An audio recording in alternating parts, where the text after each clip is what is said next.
should have known something was different the moment I walked into Thomas's house that evening. The way his eyes lingered on me as I stepped through the front door, how his usual warm smile seemed to catch in his throat. "Amy," he said, his voice slightly rougher than usual. "You look beautiful tonight." I'd chosen the navy blue dress deliberately, fitted through the waist, hitting just above my knees. It wasn't inappropriate for a family dinner, but it wasn't exactly conservative either. My husband had barely glanced up from his phone when I'd asked if it looked okay. Thomas, however, seemed unable to look anywhere else. "Thank you, Thomas," I replied, letting my fingers brush his arm as I handed him the wine we'd brought. "You always know just what to say." The dinner table felt charged with an electricity I couldn't quite name every time I reached for the salt or leaned forward to engage in conversation. I caught Thomas's gaze drifting to the curve of my neckline, the way the fabric hugged my figure. He'd quickly look away, clearing his throat and asking someone to pass the potatoes. But I saw it. I felt it. My husband, as usual, was absorbed in work emails on his phone.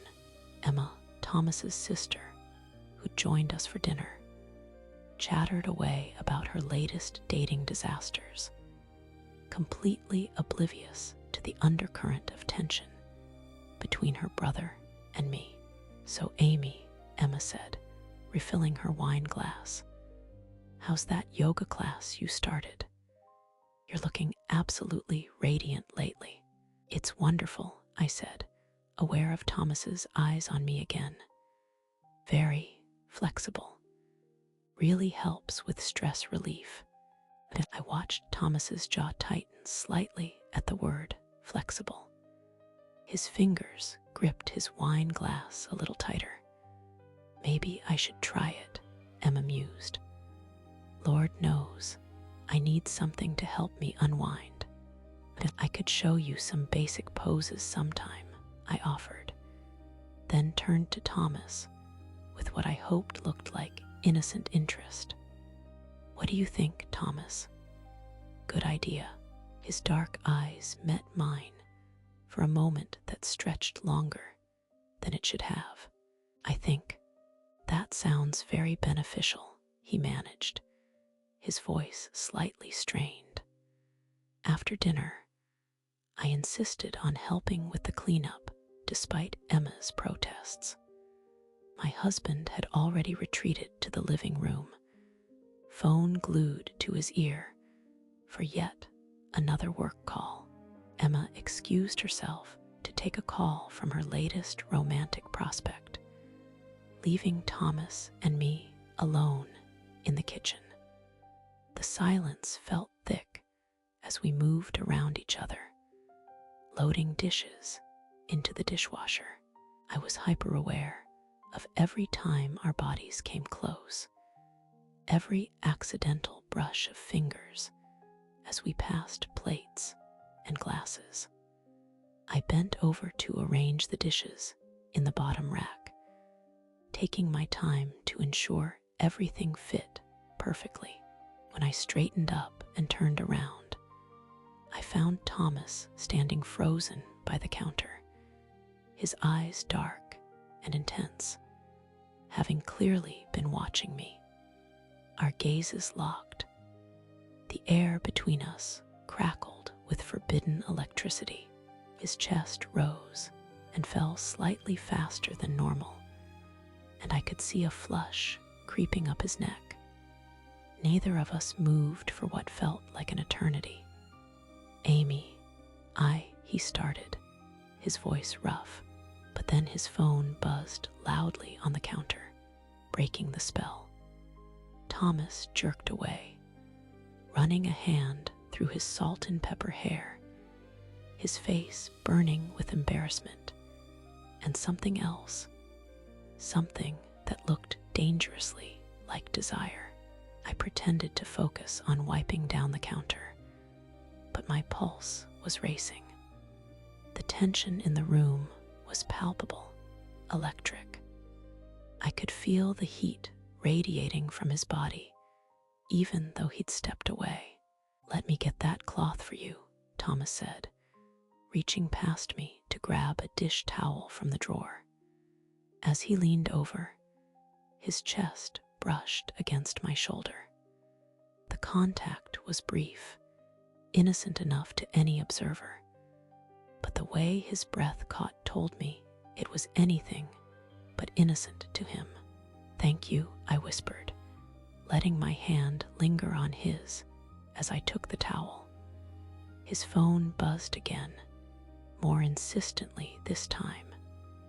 Thomas glanced at it, and I caught a glimpse of the screen. Multiple message notifications. The name at the top made my heart skip. It simply said A. Who was A? And why did Thomas look so panicked when he saw the messages? "Everything okay?" I asked, stepping closer under the pretense of concern. Thomas quickly flipped the phone face down, but not before I saw another message pop up. "Can't stop thinking about last night." My stomach fluttered with an emotion I couldn't quite identify. Jealousy, curiosity, or was it something else entirely? "Just work," Thomas said quickly, shoving the phone into his pocket. But his hands were shaking slightly, and he couldn't quite meet my eyes. I decided to test the waters, to see just how far this attraction went. "You seem tense," I said softly, moving to stand directly in front of him. "Maybe you need some of that stress relief I was talking about." I reached up, ostensibly to brush an imaginary piece of lint from his shirt collar. My fingers grazed the warm skin of his neck, and I felt him shudder at the contact. "Amy," he breathed, his voice a warning and a plea all at once. "What?" I asked innocently, letting my hand rest on his chest. I could feel his heart hammering beneath my palm. "I'm just being friendly." His phone buzzed again in his pocket, the vibration noticeable between us. Thomas closed his eyes briefly, as if fighting some internal battle. "We should. The others will wonder where we are," he said, but he made no move to step away from my touch. "Should we?" I asked, tilting my head up to look at him. Still on her call, and my husband is practically married to that phone of his. Thomas's breath was coming shorter now. His eyes dropped to my lips for just a moment before he forced them back up to meet my gaze. "This is," he started, then stopped, seeming to struggle with his words. "This is what, Thomas?" I prompted, my voice barely above a whisper. His phone buzzed once more, and this time the sound seemed to snap him back to reality. He stepped back abruptly, putting distance between us. "This is dangerous," he finished, his voice thick with emotion. "You should go back to the living room, please." But even as he said it, his eyes were drinking me in, memorizing every detail. The way he looked at me, like I was something precious and forbidden, sent heat racing through my veins. I smiled, a slow, knowing smile that made his breath catch again. "Of course, Thomas," I said sweetly. "Whatever you think is best." As I walked past him toward the living room, I let my fingers trail across his arm one more time. I heard his sharp intake of breath behind me. Whatever was in those mysterious messages, whoever A was. One thing was becoming crystal clear. Thomas wanted me just as desperately as I was beginning to want him. And that realization was both thrilling and terrifying. The next few days became a careful dance of stolen moments and manufactured excuses. I couldn't get those messages out of my head. Who was this mysterious person texting Thomas? The romantic undertones in those brief glimpses I'd caught made my stomach twist with something I didn't want to name. Jealousy, curiosity, or something deeper. Mark left for work early Tuesday morning, kissing my cheek absently while scrolling through his emails. The house felt suffocatingly quiet after his car pulled away. I found myself staring out the kitchen window toward Thomas's house. His silver sedan was still in the driveway. He worked from home most days, something about consulting for architectural firms. Perfect. I baked banana bread, not because I particularly wanted banana bread, but because it gave me a reason to knock on his door at 10 in the morning. Still wearing my silk pajama set under a thin robe. "Amy," Thomas said when he opened the door, his eyes immediately taking in my appearance before quickly looking away. "Is everything all right?" "I made too much," I said, holding up the warm loaf. "Thought you might like some." He hesitated, and I could see the internal struggle playing across his features. "That's very thoughtful. Come in." His house smelled like coffee and something masculine, maybe cedar or sandalwood. I'd only been inside once before, briefly, when Emma had dragged me over to see their renovated kitchen. "Coffee," he offered, already moving toward the machine. "Please." I settled onto one of his bar stools, very aware of how the silk clung to my body, how the robe had fallen open just enough to show the curve of my collarbone. Thomas's hands shook slightly as he poured the coffee. "Mark at work?" he asked, not meeting my eyes. "Early meeting," I confirmed, accepting the mug. Our fingers brushed, and I felt that familiar electric current. "You know how he is about those conference calls." Thomas nodded, taking a careful sip of his coffee. His phone sat face down on the counter between us, and I found my gaze drawn to it repeatedly. "Expecting an important call?" I asked casually. His eyes flicked to the phone, then back to me. "Just work stuff." The lie sat heavy between us. I could see it in the way his jaw tightened, the way he avoided my gaze. I stayed for an hour, finding excuses to lean closer when he showed me photos from a recent project, letting my hand rest on his arm when I laughed at his stories. Each touch made him tenser, more aware, but he never pulled away. When I finally left, I made sure to brush against him as I passed through the doorway. Wednesday, I needed to borrow a screwdriver. Thursday, I brought him leftover lasagna. Friday, I claimed my garbage disposal was making strange noises. Could he take a look? Each visit, the tension between us grew thicker, more dangerous. Thomas would try to maintain distance, but I could see his resolve cracking. The way his breathing changed when I stood too close. How his eyes lingered on my mouth when I spoke.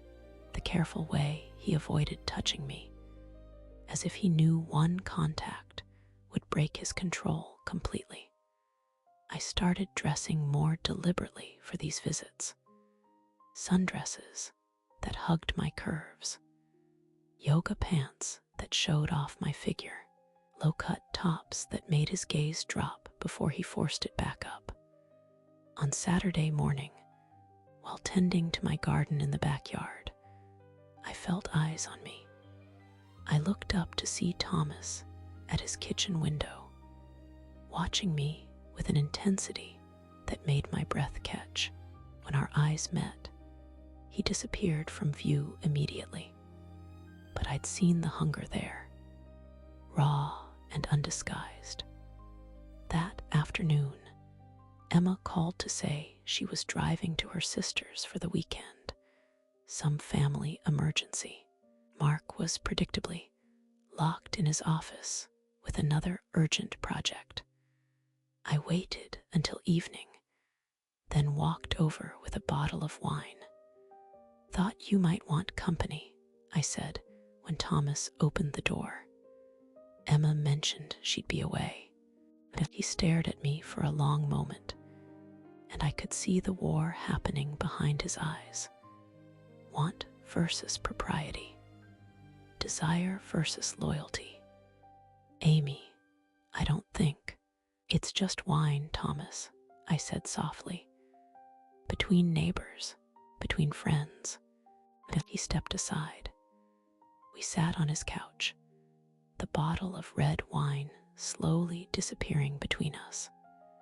The conversation flowed easier with alcohol loosening our tongues, but the undercurrent of tension never disappeared. "You seem distracted lately," I said, curling my legs under me. The movement made my dress ride up slightly, and I caught Thomas's eyes following the line of my thigh. "Work stress," he said, but his voice was rougher now. "Is that all?" I asked, leaning closer. "Nothing else keeping you occupied?" His phone buzzed on the coffee table. We both looked at it, and I saw his face tighten. "Aren't you going to check that?" I asked innocently. "It can wait," but it buzzed again and again. "Seems urgent," I observed, my heart racing. Maybe it's Emma. It's not Emma. The admission hung between us like a confession. Thomas reached for his wine, draining the glass in one gulp. "Thomas," I said softly, moving closer on the couch until our knees were almost. "Whatever's bothering you, you can talk to me." He looked at me then, really looked at me, and I saw something break in his expression. "You don't understand," he said roughly. "You can't understand. Try me." For a moment, I thought he might. His hand moved toward mine, trembling slightly. But then his phone buzzed again, and he pulled back like he'd been burned. "You should go," he said, but there was no conviction in his voice. "Should I?" I asked, echoing my question from the kitchen days before. I reached out and placed my hand on his chest, feeling his heart racing beneath my palm. He didn't pull away this time. "Amy," he whispered, my name sounding like both a prayer and a curse. "Yes." His hand covered mine, pressing it more firmly against his chest.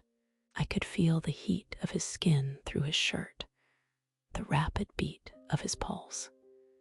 "This is so wrong," he said, but his thumb was tracing circles on my wrist. "Does it feel wrong?" I asked, moving even closer. Before he could answer, his phone rang, not a text this time, but an actual call. The sound shattered the moment like glass. Thomas jerked away from me, grabbing the phone and declining the call without looking at the screen. "I need to," he started, running his hands through his hair. "You need to go, please." I stood slowly, deliberately, letting him see every curve as I smoothed down my dress. "Of course," I said sweetly. "But Thomas," he looked up at me, his eyes wild and desperate. "Whatever secret you're carrying, it's eating you alive. And secrets have a way of coming out eventually." I left him sitting there, staring at his silent phone, the weight of unspoken truths heavy in the air between us. As I walked back to my own house, I couldn't shake the feeling that we were both standing on the edge of something that would change everything. The question was, would we jump or would we fall? Have you ever been in a complicated situation like this? Tell me in the comments, because what happened next would test every boundary we'd been dancing around. The next morning, I couldn't stop thinking about Thomas's phone, the way he'd grabbed it so desperately, declining that call without even looking, the panic in his eyes when it rang. I had to know. Mark had left early for a 3-day business trip to Portland, kissing me goodbye while I pretended to be asleep. The house felt empty without him, but also free. I made fresh coffee and walked over to Thomas's house around 9, using my spare key. He'd given it to us years ago for emergencies, but this felt like a different kind of emergency entirely. "Thomas," I called out, finding him in his study, hunched over his laptop. He looked up, startled. "Amy, what are you doing here?" "Brought you coffee," I said, setting the mug on his desk. "You looked like you needed it yesterday." His phone was right there on the desk, screen dark, but unlocked. I could see the home screen when he shifted slightly. "Thank you," he said quietly. "But maybe you shouldn't." "Shouldn't what?" I moved behind his chair, ostensibly to look at his computer screen. "What are you working on?" As I leaned over, my hand accidentally knocked over the coffee mug. Brown liquid splashed across his desk, dangerously close to his phone.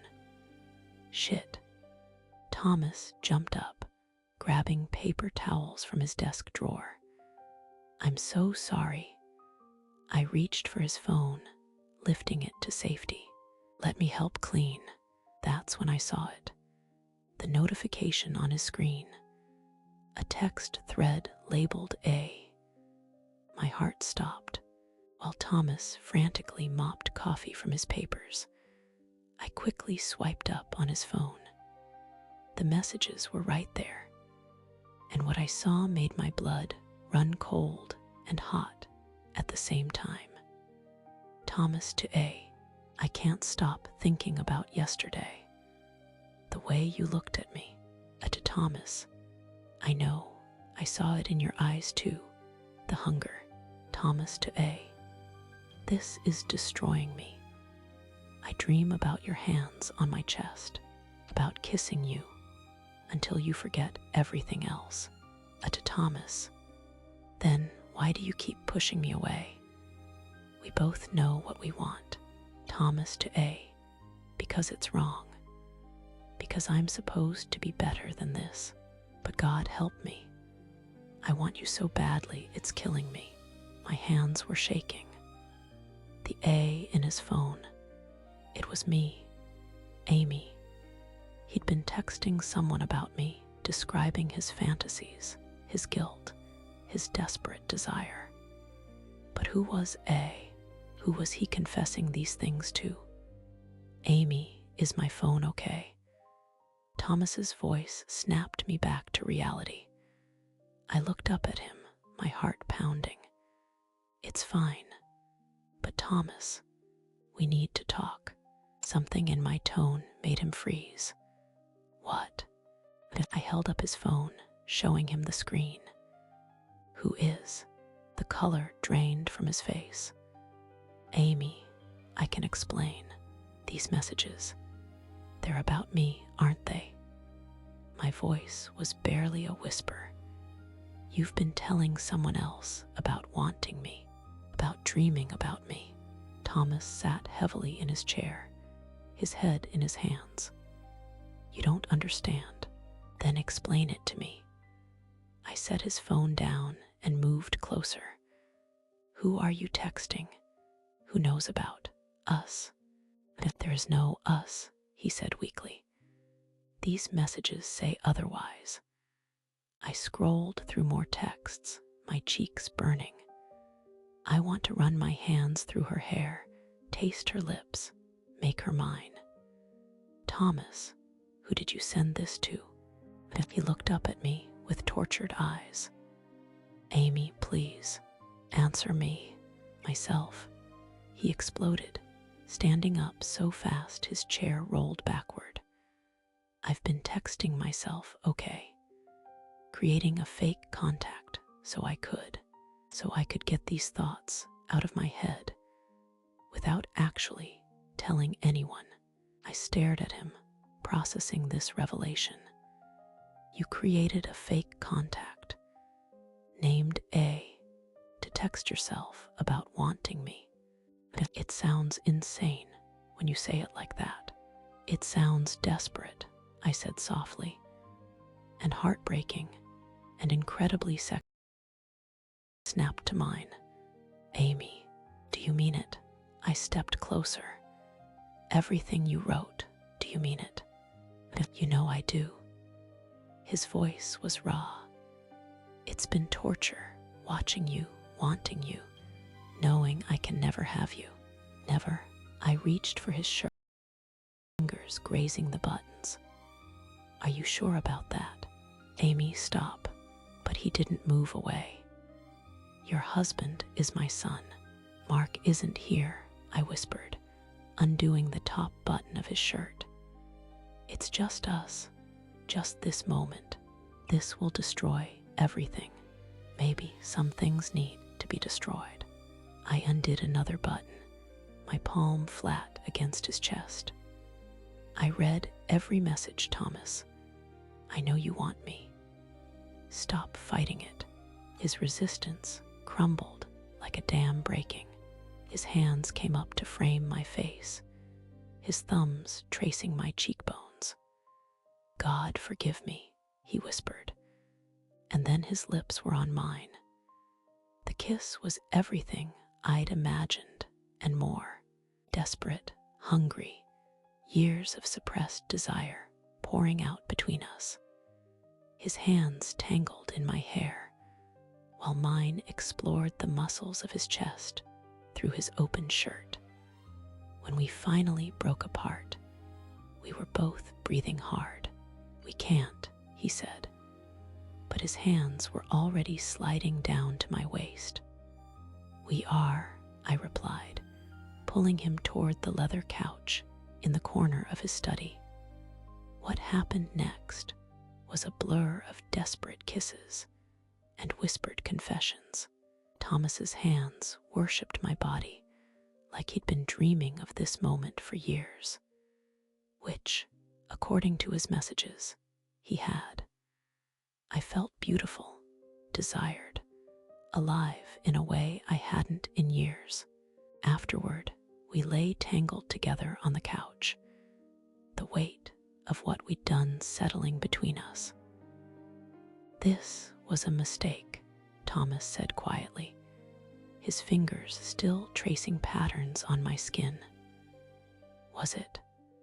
I looked up at him because it felt like the most honest thing either of us has done in years. He was quiet for a long moment. What do we do now? I don't know. I sat up, reaching for my clothes. But Thomas, yeah, delete those messages. All of them, he nodded, reaching for his phone. I watched him select the conversation thread and hit delete, erasing the evidence of his torment. What he didn't see was that I'd already taken screenshots while he was cleaning up the coffee. Some secrets were too powerful to let go. As I got dressed, I could feel him watching me, memorizing every detail. "Amy," he said as I headed for the door, "we can't do this again." I turned back to him, still naked, still beautiful in the morning light streaming through his study window. "Can't we?" I smiled, a secret playing at the corners of my mouth. "We'll see about that." I left him there, knowing everything had changed. We'd crossed a line we could never uncross, shared intimacy we could never take back. And somewhere in the back of my mind, a darker thought was taking shape. Those messages he'd been sending to himself. What if there was more to this story than even Thomas knew? What if someone else had been reading them all along? The week after our encounter in Thomas's study passed like a fever dream. Every mundane moment felt charged with electricity. Every innocent family text from Mark carried the weight of betrayal. I found myself checking my reflection constantly, wondering if guilt was written across my face like scarlet letters. But when Mark called from his business trip to Chicago, his voice warm and unsuspecting, I realized I was a better actress than I'd ever imagined. "Missing you already," he said through the phone as I stood in our kitchen, still tasting Thomas on my lips from our afternoon together. "Me too," I replied smoothly, surprised by how easily the lie rolled off my tongue. Thomas and I had developed our own language of necessity. Innocent texts about borrowing tools or dropping off mail became coded invitations. A simple "could you check my mailbox?" Package might be delivered today meant come over. Mark's at work. The thrill was intoxicating. Every Tuesday when Mark worked late at the office, I'd find myself walking the short path through our connected backyards, heart hammering with anticipation. Thomas would be waiting, usually with some pretense ready, a leaky faucet that needed checking, a jar that wouldn't open. But we both knew why I was really there. 3 weeks into our affair, I was folding laundry when my phone buzzed. "Thomas, Emma's visiting this weekend. Might need help moving some furniture to the garage." I smiled, recognizing the code. Emma's visits always meant opportunities. Family dinners, where stolen glances across the table sent shivers down my spine. Moments in the kitchen when Thomas would brush past me, his hand briefly touching my lower back. That Saturday, during Emma's welcome dinner, I wore the navy blue dress Thomas loved, the same one from that first electric moment by his dishwasher. "Amy, you look radiant," Emma commented as we gathered around the dining table. "Marriage suits you, if only she knew." Thomas's eyes found mine across the table, dark with desire, and something else, concern, maybe even fear. We were playing with fire, and we both knew it. Later, while Mark and Emma debated politics in the living room, Thomas and I found ourselves alone in the kitchen, cleaning dishes. "This is getting dangerous," he whispered, his voice strained as he handed me a wine glass to dry. "Is it?" I moved closer, letting my fingers brush his as I took the glass. "Or is it just getting interesting, Amy?" His resolve was weakening. I could see it in the way his breath caught, the way his eyes dropped to my lips. "Thomas, could you help me reach something in the garage?" I called out loudly enough for the others to hear. We slipped away, and the moment the garage door closed behind us, he had me pressed against his workbench, his mouth hungry and desperate on mine. "We can't keep doing this," he panted against my neck. "If Mark finds out." "He won't," I breathed, my hands tangling in his hair. "Not if we're careful." But careful was becoming increasingly difficult. The close calls started piling up. Mrs. Henderson from next door catching us talking too intimately by his garden gate. Mark coming home early from work one Thursday, just minutes after I'd slipped back through the yard, my hair still messed from Thomas's fingers.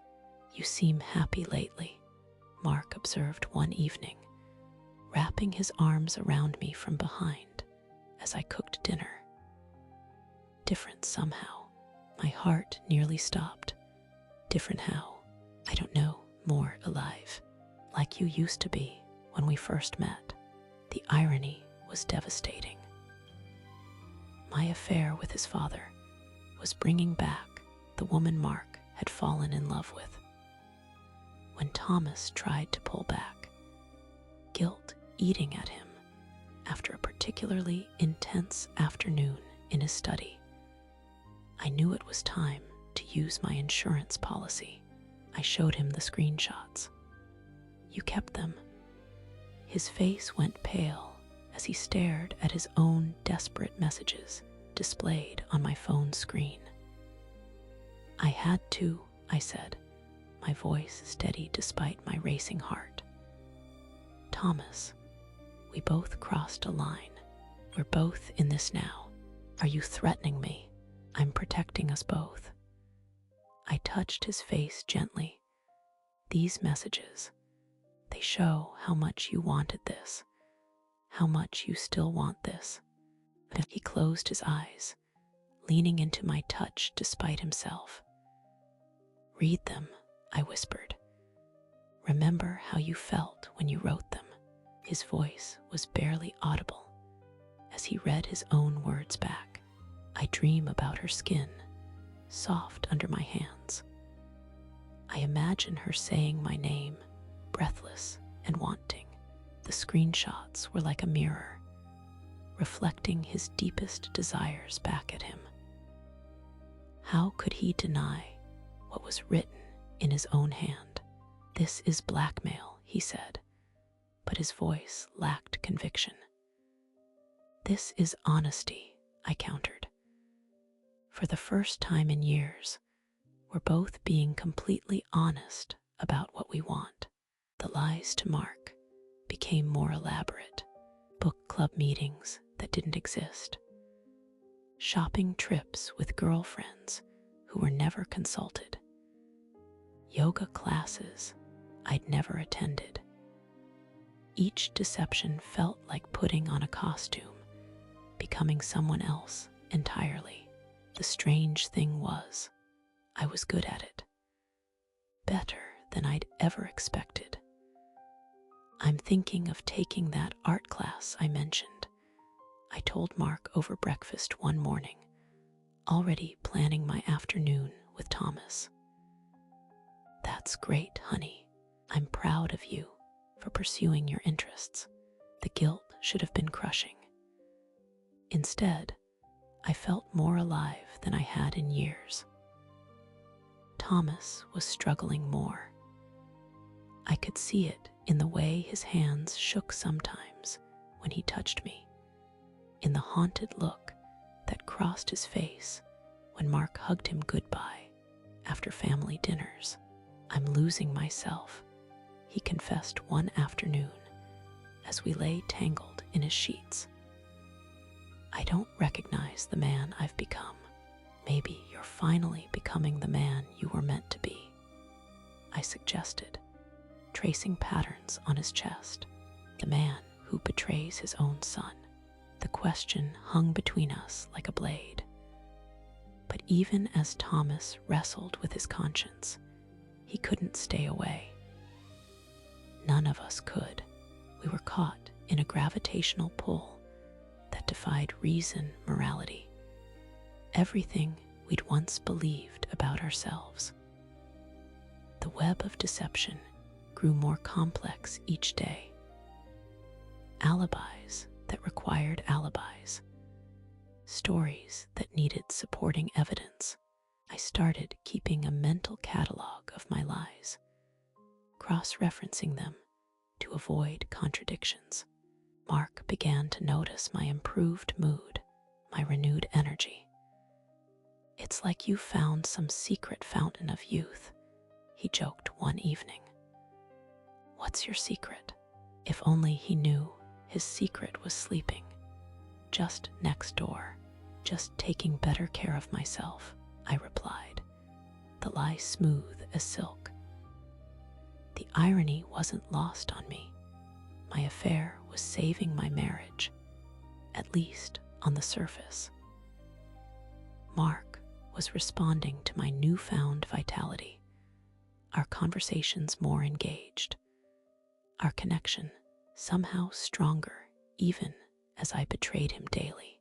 But late at night, when Mark slept peacefully beside me, I'd stare at the ceiling and wonder how long we could maintain this delicate balance. How long before someone slipped, before a neighbor saw too much, before the weight of our secrets crushed us all. Hit that like button if you believe in second chances. Because as I lay there in the darkness, Thomas's touch still burning on my skin, I realized we were all going to need them. The first crack in our perfect facade appeared on a Tuesday morning. Mark was rifling through his wallet when he pulled out a crumpled receipt. His brow furrowed as he studied it. "The Meridian Hotel?" he asked, holding up the paper. "When were you there?" My blood turned to ice. Thomas and I had used the hotel twice last week, once for lunch in their restaurant as cover, once for other things. "I wasn't," I said, forcing my voice to stay steady. "Maybe it's old, from that business conference you attended." Mark shook his head slowly. "This is from last Thursday, and it's in your purse." The lie came surprisingly easy. "Oh, Emma and I met there for drinks. You know how she likes those fancy places." I must have grabbed the receipt by mistake. He studied my face for a long moment before nodding.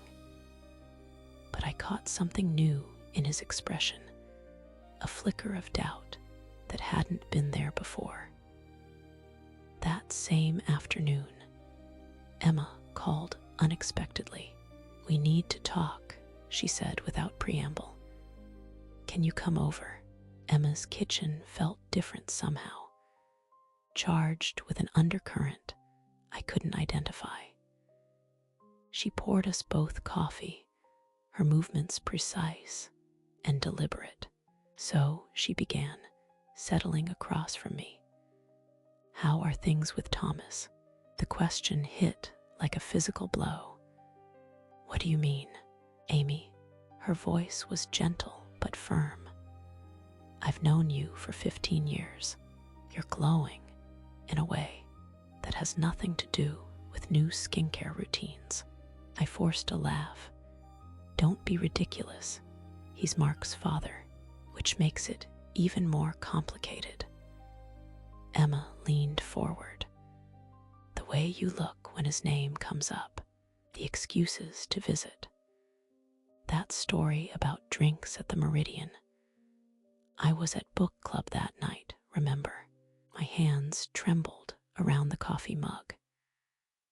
Emma had always been perceptive, but this felt like interrogation. "You're imagining things," I whispered. "Am I?" "Because I drove past his house yesterday and saw your car there. At 2 in the afternoon. On a day when Mark was at work and you told me you were running errands. But the walls felt like they were closing in." Emma's expression mixed concern with something that looked dangerously like judgment. "Whatever's happening," she continued, "it's going to destroy everything. Mark, your marriage, the family, is it really worth it?" I left answering, but her words followed me like shadows. That evening, Thomas texted our usual code, "Checking on the garden tomorrow." But when I arrived at his house the next day, I found him pacing his living room like a caged animal. "We need to stop," he said before I could even close the door. "This is madness, Amy. I can't sleep, can't think. Yesterday, I almost called Mark's son 3 times during our conversation. I'm losing my mind." I moved closer, but he stepped back. "No, don't." His voice cracked. "I'm thinking about telling him everything." But the words hit me like a slap. "You wouldn't dare. Look at us. Look what we've become." Thomas gestured wildly. "Sneaking around, lying to everyone we love. I raised that boy, Amy. I taught him about honor, about integrity. And now what?" My voice turned cold. "You seduce his wife." Thomas flinched. "That's not how it happened, and you know it." "Do I?" I pulled out my phone, scrolling to the screenshots I'd saved. "Because I have evidence that suggests otherwise. Those fantasy messages you sent yourself about me. About what you wanted to do to me." His face went ashen. "Amy, please. If you confess to Mark, I'll show him these. I'll tell him you've been obsessing over me for months, that you manipulated me, made me feel sorry for you." The words tasted like poison, but I couldn't stop. Who do you think he'll believe? His grieving father or his devoted wife? Thomas sank into his armchair, looking suddenly old. "You would do that, destroy me completely, only if you force my hand." I sat on the coffee table, facing him. "We can make this work, Thomas. We just need to be more careful." But even as I spoke, I felt the foundation shifting beneath us. That night, Mark seemed different, more attentive, more present. He asked about my day with unusual interest, watched me with eyes that seemed to catalog every detail. "Your phone's been buzzing a lot lately," he mentioned casually as we got ready for bed. I tried to keep my voice light. "Just Emma. You know how she texts." "No." He nodded, but I caught him looking at my phone on the nightstand with something that definitely wasn't casual interest. The next morning brought a new terror. Thomas called, his voice tight with panic. "The security system," he said without preamble. "My security system records everything. The cameras caught us, Amy. Last Tuesday when my knees nearly buckled." "What?" "The footage uploads automatically to the cloud. I can delete it from my phone. But if anyone else accesses the account, the implications crashed over me." Mark had helped Thomas set up the system. He had the passwords, the login information. "Delete everything," I whispered. "Right now." "I'm trying, but there are weeks of footage. It's going to take time, time we might not have. That afternoon, I found Mark in his home office, laptop open, completely absorbed in whatever was on his screen. He closed it quickly when I entered. "Just work stuff," he said, but his smile felt forced. I kissed his cheek, tasting the salt of my own guilt. "Don't work too late." As I left the room, I caught a glimpse of his phone on the desk. The screen showed what looked like a tracking application, little dots moving across a map interface. My blood ran cold. One of those dots could be me. I retreated to the bathroom, hands shaking as I examined my phone with new eyes. Was there software I couldn't see? Was Mark watching my every move, tracking every location, reading every message? The paranoia felt like insects crawling under my skin. Every glance from Mark seemed loaded with hidden knowledge. Every casual question felt like a trap. That evening, as we sat watching television, Mark's phone buzzed. He glanced at it, and his expression shifted almost imperceptibly.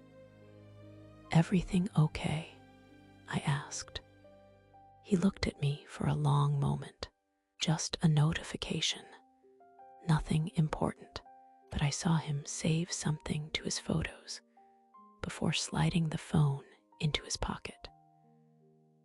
The web of lies that had once felt so manageable now seemed impossibly complex. Every thread connected to another, each secret spawning new secrets. Thomas was falling apart under the weight of guilt. Emma was suspicious and asking dangerous questions. Mark was watching me with eyes that seemed to see everything, and somewhere in the digital ether, security footage existed that could destroy us all. Lying in bed that night, Mark's steady breathing beside me, I realized we'd crossed a line from which there might be no return. The thrill of the forbidden had become the terror of the exposed. I closed my eyes and tried to remember who I'd been before Thomas, before the lies, before this beautiful, terrible mistake that was consuming everything in its path.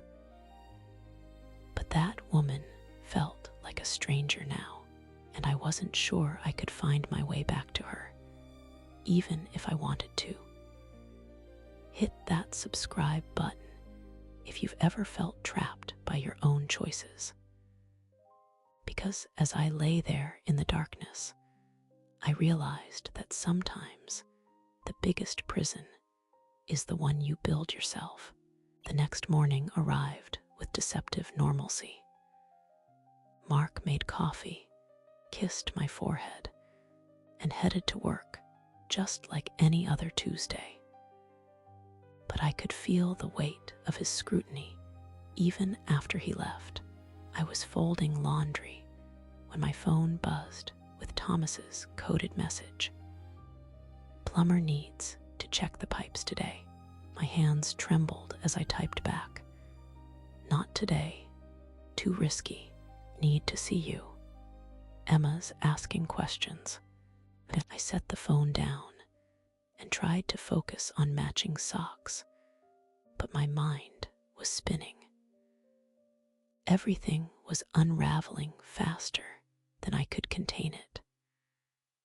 That afternoon, I was reorganizing the kitchen when Mark's car pulled into the driveway 3 hours early. My stomach dropped. He walked through the front door with the measured steps of a man carrying explosive cargo.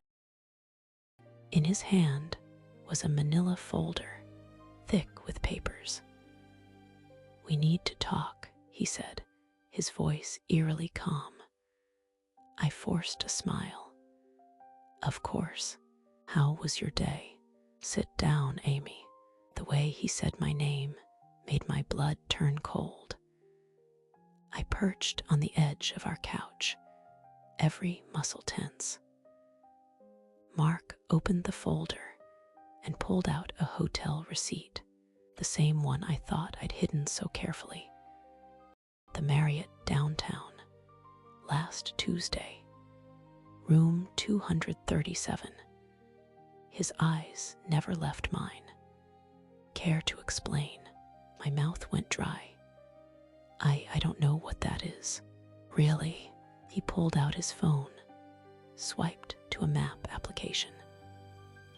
Because, according to the tracking software I installed, you spent 3 hours there. Right after telling me you were grocery shopping, the room seemed to tilt. You've been tracking me. Answer the question, Amy. I scrambled for an explanation. Any explanation. I was meeting Sarah.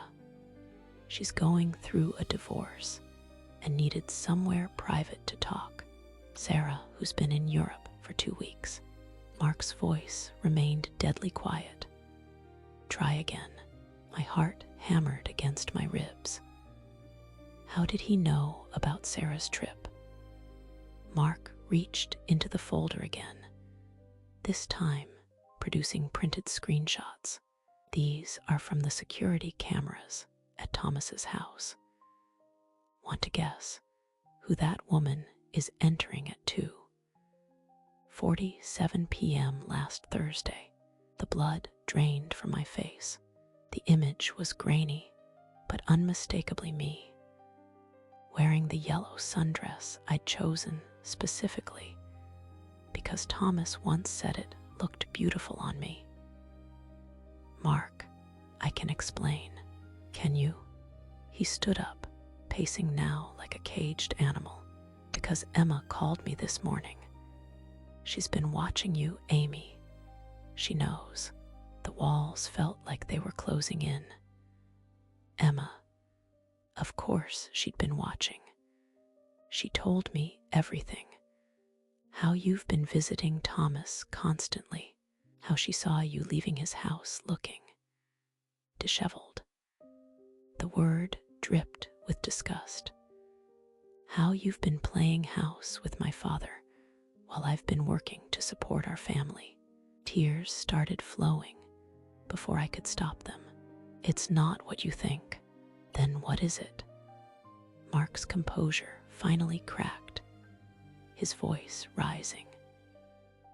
What exactly is my wife doing in hotel rooms and my father's house when she thinks no one's watching?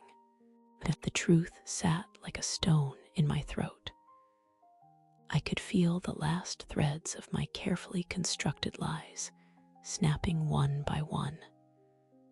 I never meant for it to happen, I whispered. Mark stopped pacing. For what to happen? The affair. The words hung in the air like smoke. Mark stared at me as if I'd physically struck him. With Thomas. His voice was barely audible. I nodded, unable to meet his eyes. My father. You're having an affair with my father.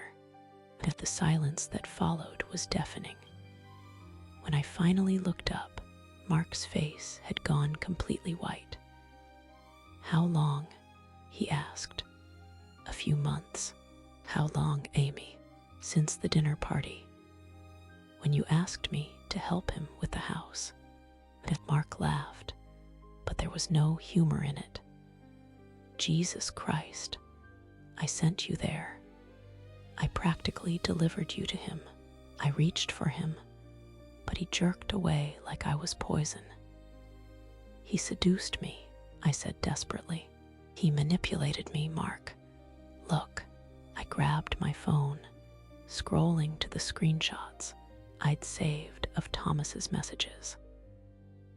The ones where he detailed his fantasies, his desires, his need for me. See, he's been planning this. These messages, the way he pursued me. I was vulnerable, and he took advantage. Mark read them, his jaw clenching tighter with each word.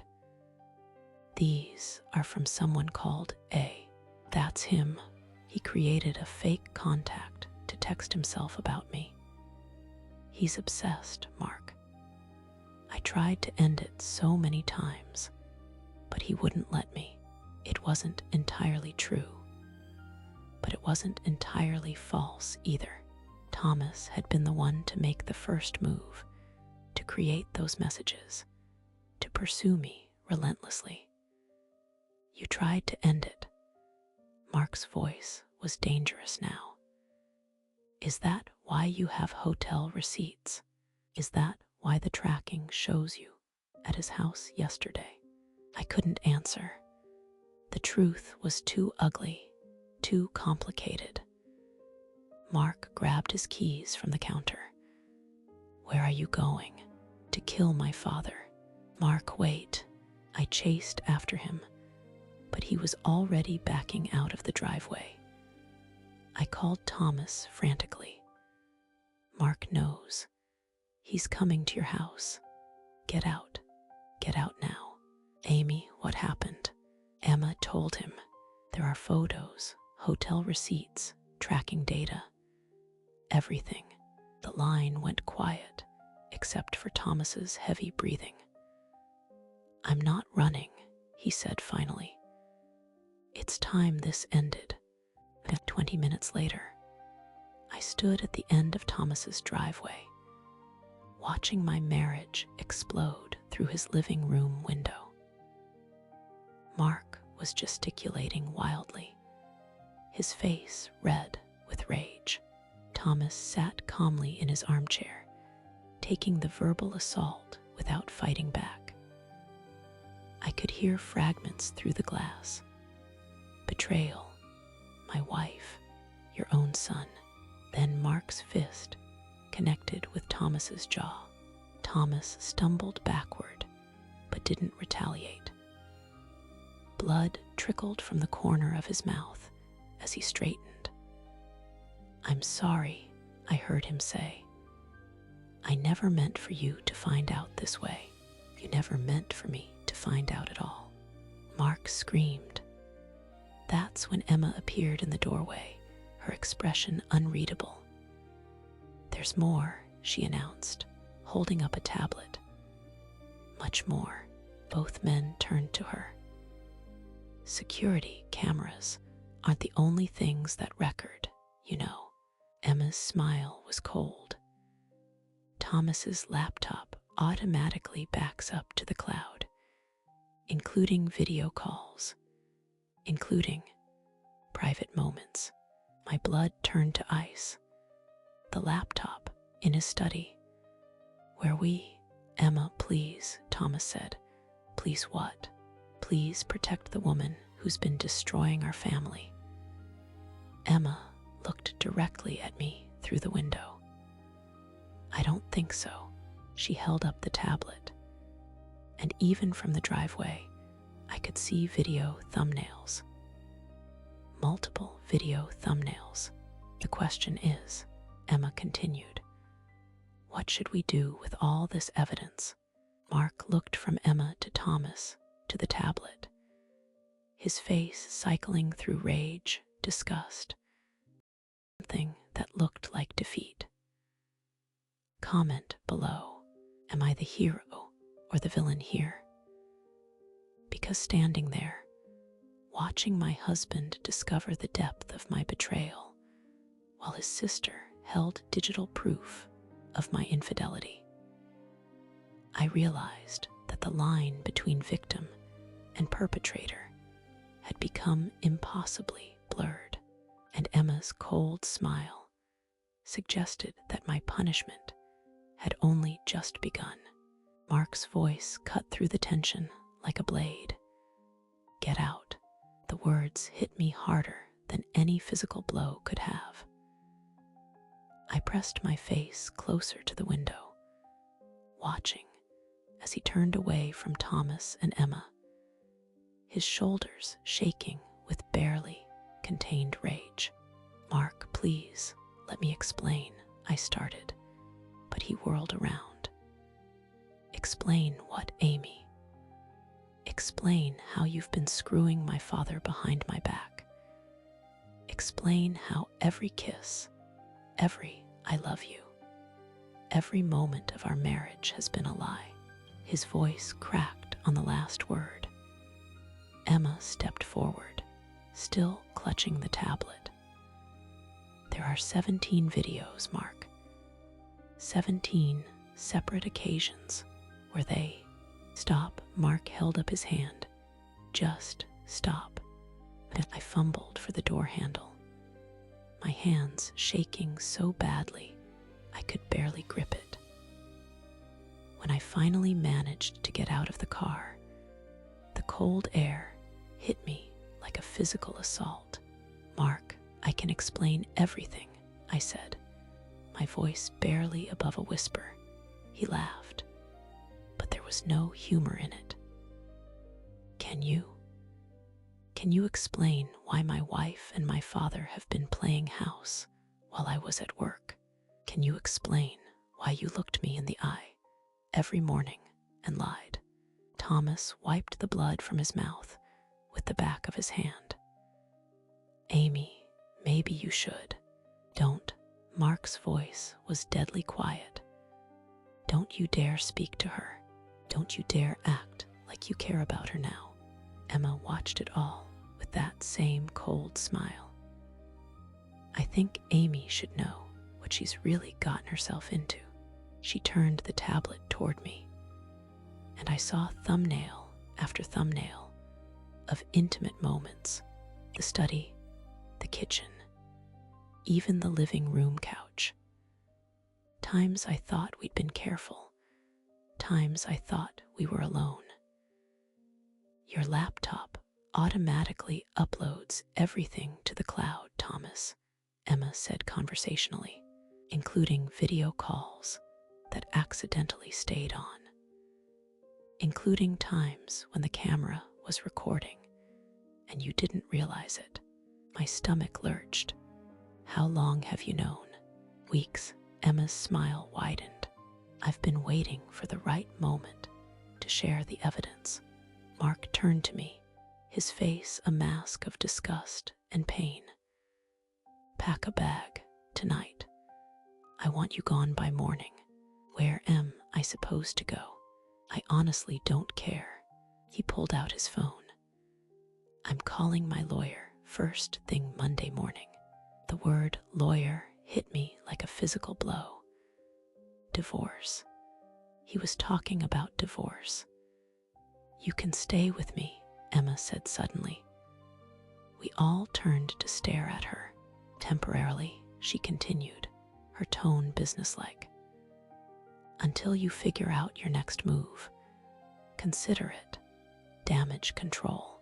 I didn't trust her motives, but I also didn't have anywhere else to go.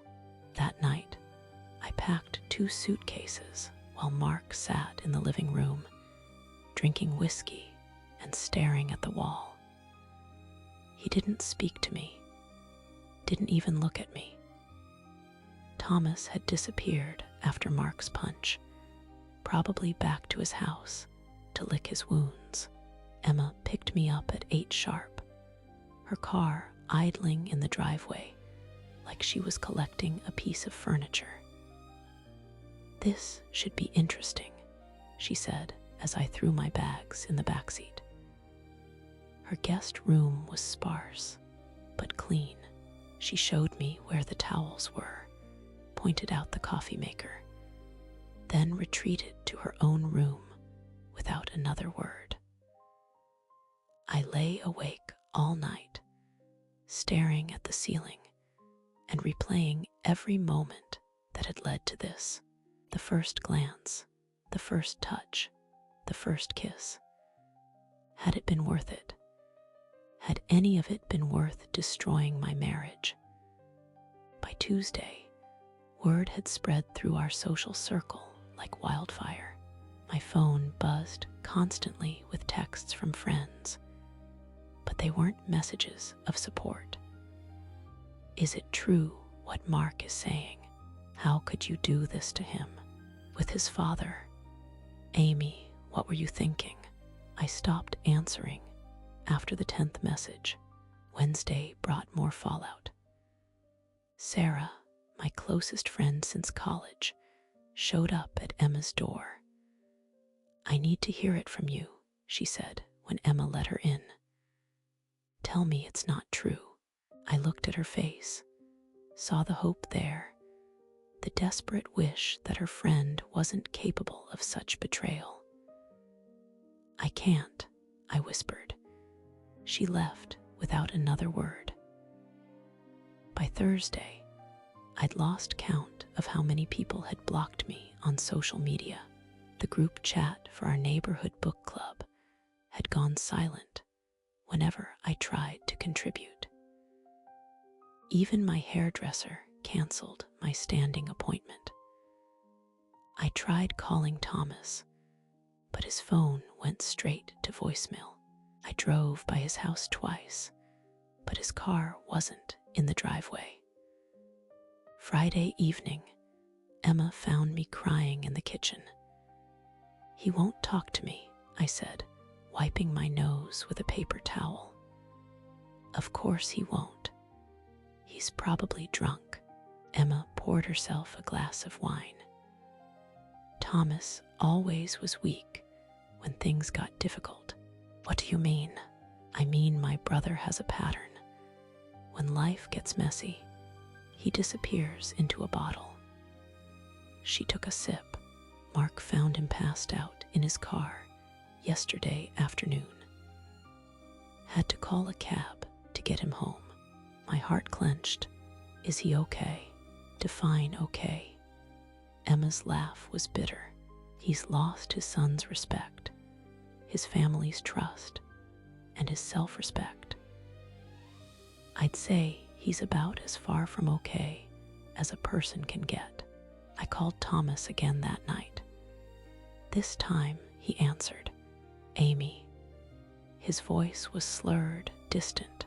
Thomas, are you drunk? Does it matter? Of course it matters.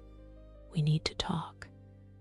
We need to figure out what happens next. He was quiet for so long I thought he'd hung up. There is no next, Amy. There's just wreckage. Everywhere I look, there's wreckage. That's not true. We can what? Get back together. Build a life on the ashes of my relationship with my son. His laugh was hollow. I can't even look at myself in the mirror. The line went dead. Saturday morning, Emma made coffee and sat across from me at her kitchen table. You're starting to realize, aren't you? She said. Realize what? That it was never worth it. That whatever you thought you had was built on fantasy and stolen moments. She stirred her coffee slowly. That passion you felt, it was just the thrill of doing something forbidden. I wanted to argue, but the words stuck in my throat. Mark loved you completely, Emma continued. No games, no secrets, no drama, just honest, faithful love. And you threw it away for what? For a few months of sneaking around with a man who was too cowardly to even face the consequences of his actions. I stared into my coffee cup, seeing my reflection fractured in the dark liquid. The question now, Emma said, is what you're going to do about it. But sitting there in her sterile kitchen, surrounded by the wreckage of everything I'd once held dear, I realized I had no idea what came next. I'd lost my husband, my home, my friends, my reputation. Thomas had retreated into his guilt and his bottle. And Emma was watching it all unfold with the satisfaction of someone who'd orchestrated the perfect revenge. I was completely, utterly alone. And for the first time since this whole thing started, I began to wonder if I'd been played by someone much smarter than I'd ever imagined. That afternoon, I made a decision that felt both desperate and necessary. I was going to fight for my marriage. Emma had gone out to run errands, leaving me alone in her pristine apartment with nothing but my thoughts, and a growing realization that I couldn't just accept this as my ending. Yes, I'd made terrible choices. Yes, I'd betrayed Mark in the worst possible way. But maybe, just maybe, there was still a chance to salvage something from the wreckage. I pulled out my phone and scrolled through my contacts until I found Mark's number. My finger hovered over the call button for what felt like an eternity. What would I even say? How do you begin to apologize for destroying everything? But I had to try. The phone rang 3 times before his familiar voice answered, flat and emotionless. "What do you want, Amy? Mark, please, can we talk in person?" Silence stretched between us. I could hear him breathing, could almost picture him in our kitchen, my former kitchen, probably standing by the window where he used to watch me garden. "There's nothing left to say," he finally replied. "Yes, there is. Please, give me 1 hour. That's all I'm asking." Another pause. 1 hour. The coffee shop on Maple Street. 3 o'clock. The line went dead. But hope flickered in my chest for the first time in weeks. I arrived at the coffee shop 15 minutes early, choosing a corner table where we could have privacy. My hands shook as I ordered a latte I knew I wouldn't drink. When Mark walked through the door at exactly 3 o'clock, my heart lurched. He looked older, worn down. There were new lines around his eyes, and his usually neat hair was disheveled. He sat across from me without ordering anything, his arms crossed defensively. Talk. I'd rehearsed this conversation a dozen times on the drive over. But facing him now, all my prepared words evaporated. "I know you think I'm a monster," I began, my voice barely above a whisper. "And maybe I am. But Mark, I need you to understand something. What happened with Thomas? It wasn't what you think." His jaw tightened. "Really? Because the photos seemed pretty clear." "No, listen to me." I leaned forward, desperate to make him hear me. "I was manipulated from the very beginning. Thomas, he's not the man we thought he was." I pulled out my phone and opened the screenshots I'd saved, the ones Thomas thought he'd made me delete. "Look at these." Mark reluctantly took my phone, his expression skeptical, but as he scrolled through the messages, I watched his face change. Confusion replaced anger, then something that looked almost like concern. "He was texting himself," Mark asked, looking up at me. "Creating a fantasy, making himself believe someone wanted him. And then, when I discovered it, he used my sympathy against me." The words tumbled out faster now. He made me feel sorry for him, said he was lonely, that finding those messages was embarrassing. He played on my emotions, made me think I was helping him. Mark set the phone down, running his hands through his hair. "Amy, even if that's true, you still. I know what I did was wrong. I know I should have told you the moment I found those messages. I should have walked away. Tears were flowing freely now, and I didn't try to stop them. But he was so good at making me feel like I was the only one who understood him. Like we had this special connection. So you're saying this is all Thomas's fault? That you're just another victim? That the accusation stung because part of me wondered the same thing. I'm saying I was vulnerable, and he took advantage of that.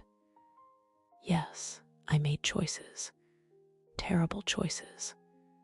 But Mark, I never stopped loving you, not for a single day. He was quiet for a long time, staring at the table between us.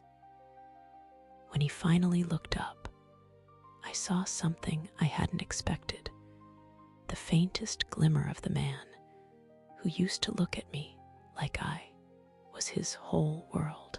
The divorce papers are already filed, he said softly. Unfile them. Amy, I'll do anything. Therapy, counseling, whatever it takes. I'll cut all contact with Thomas. I already have. He won't even take my calls anymore. I reached across the table, relief flooding through me when he didn't pull away from my touch. I know I don't deserve another chance. I know I've broken your trust in the worst possible way. But we had 15 good years, Mark. Doesn't that count for something? His hand was warm under mine, and for a moment, it felt like maybe we could find our way back to each other. I still love you, he whispered, and my heart nearly exploded with hope. God help me, I still love you. But I don't know if love is enough to fix this. It has to be, I said fiercely, because the alternative is losing each other forever, and I can't accept that. I won't. We sat there in silence, my hand covering his, both of us crying quietly. Around us, the coffee shop buzzed with normal students studying, friends catching up, couples on dates. All the things I'd taken for granted before I'd thrown my life away. If we try this, Mark said finally, there would be conditions, non-negotiables, anything, complete transparency. Access to your phone, your email, everything. Couples therapy twice a week. And if I find out you've had any contact with Thomas, even accidentally, it's over. No second chances. I nodded eagerly. Yes, all of that, whatever you need. And we can't live in the house anymore. Too many memories. We'd have to start fresh somewhere new. The thought of leaving our home, the place where we'd built our life together, hurt, but I understood. Okay, he pulled his hand away and leaned back in his chair, studying my face like he was seeing me for the first time. I need time to think about this, to really think about whether I can ever trust you again. How much time? I don't know. A few weeks, maybe longer. It wasn't the immediate reconciliation I'd hoped for, but it wasn't a definitive no either. Can I call you once a week, Sundays at 7? I nodded, memorizing the schedule like my life depended on it, which in many ways it did. As we prepared to leave, Mark paused at the door. Amy, for what it's worth, I hope you're telling the truth about Thomas manipulating you.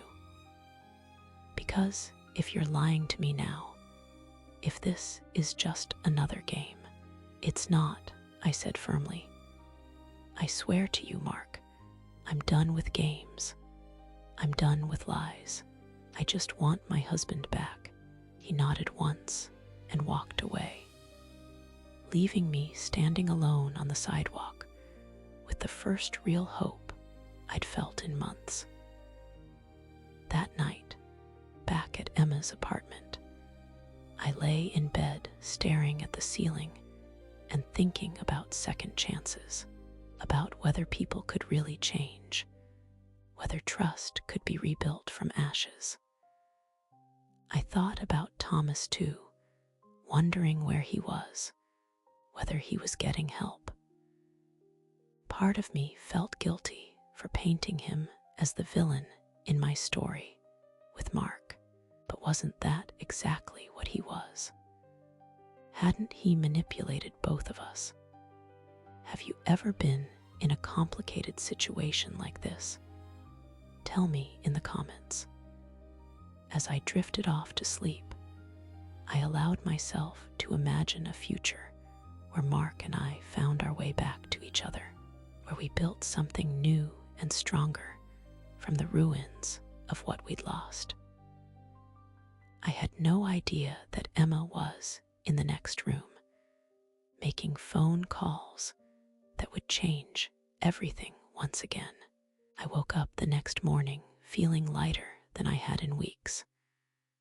For the first time since everything fell apart, I had real hope. Mark still loved me. We could rebuild this. Emma was already in the kitchen when I emerged, sitting at her small table with her laptop open and a serious expression on her face. "Good morning," I said, pouring myself coffee. "You're up early. We need to talk, Amy." Something in her tone made my stomach clench. "About what?" "About your conversation with Mark yesterday. About your version of events." I sat down across from her, trying to read her expression. "What do you mean?" Emma turned her laptop toward me. On the screen was a video file, paused on an image that made my blood freeze. It was Thomas's kitchen, the timestamp showing 3 months ago. "I've been going through more of the security footage," Emma said quietly. "All of it, including the cameras Thomas had in his kitchen that backed up to the cloud." My mouth went dry. "Emma, I don't understand what you're..." "Watch." She pressed play.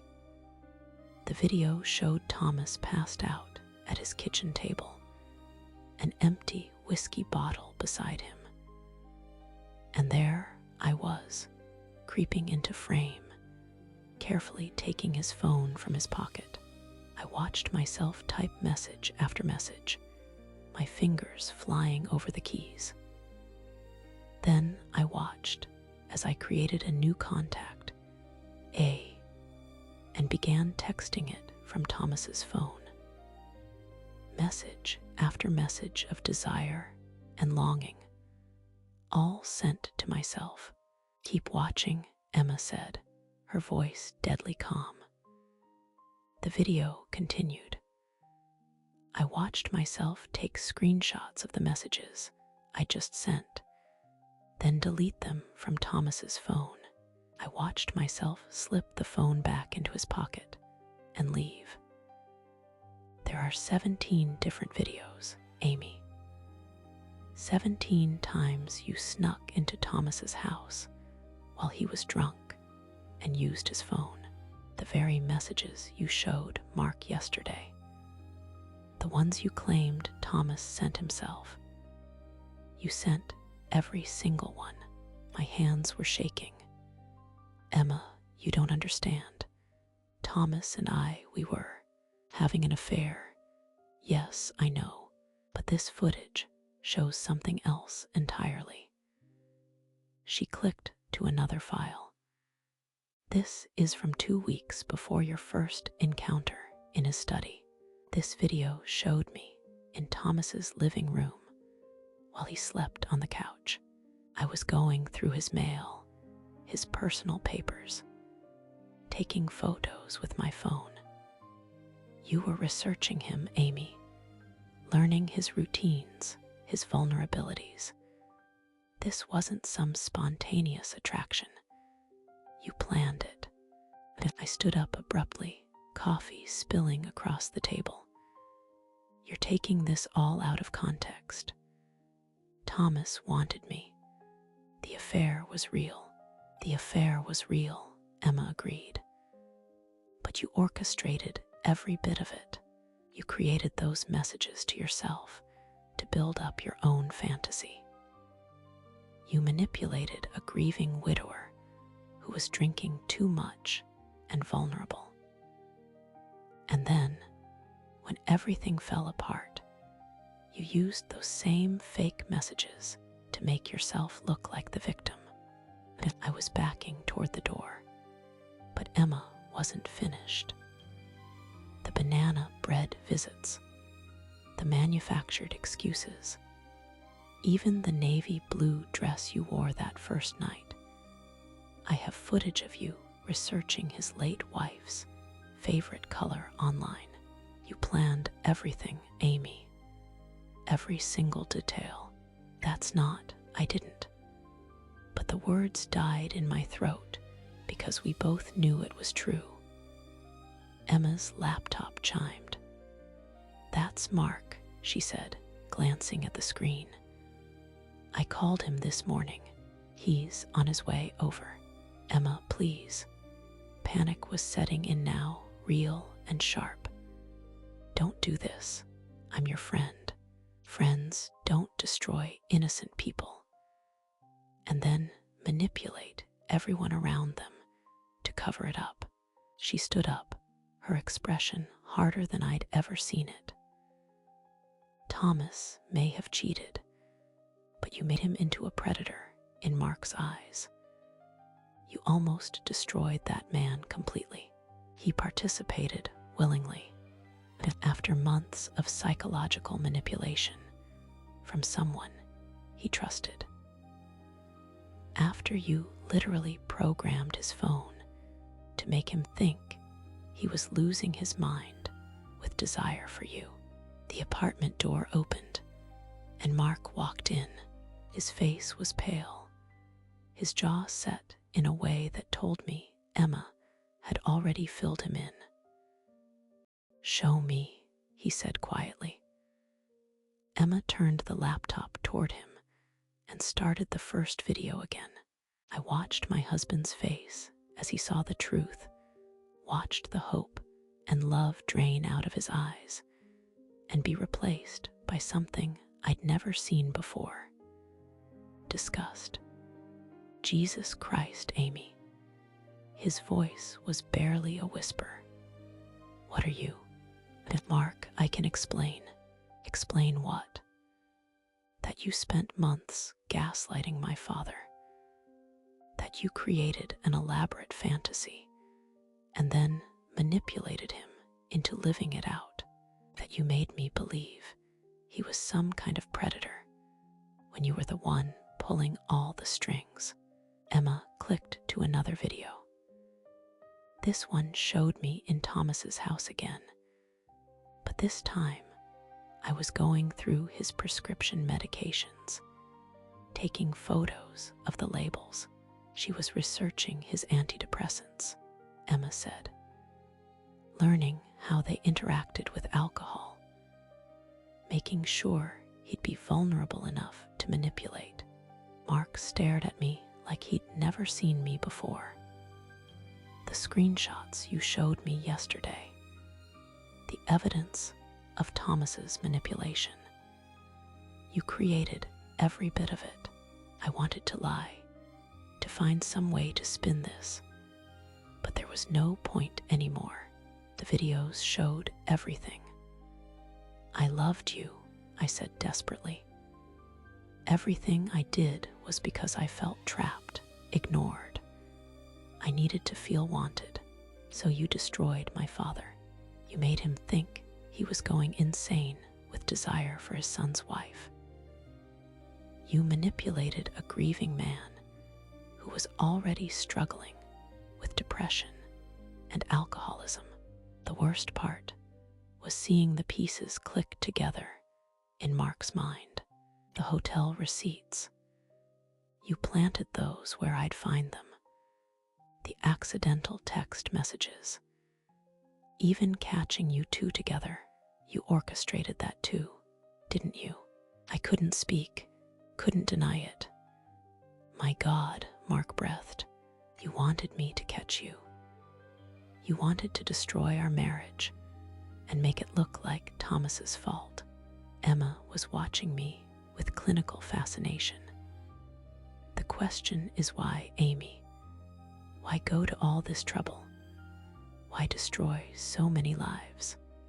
But I couldn't answer that, because the truth was too ugly, too dark. The truth was that I'd been bored, restless, and Thomas represented something forbidden and exciting. When the fantasy wasn't enough anymore, I'd made it real, and when reality became complicated, I tried to escape by making myself the victim. I want you out, Mark said, his voice hollow. Pack your things and get out. Don't contact me. Don't contact Thomas. Don't contact anyone in this family ever again. Mark, please. I'm calling Thomas after you leave. I'm going to apologize to him for believing your lies, for the things I said to him, for the way I treated him. I gathered my few belongings with shaking hands while they watched in silence. At the door, I turned back one last time. I did love you, I said. Mark's eyes were dead when he looked at me. No, Amy, you don't know what love is. You only know what you want. As I walked away from Emma's apartment, carrying my suitcase toward an uncertain future, I realized he was right. I'd convinced myself that my manipulations were about love, about feeling wanted and desired. But really, they'd been about control, about power, about getting what I wanted regardless of who got hurt. The mask I'd worn for so long had finally slipped completely. And underneath, there was nothing left but the truth of what I really was.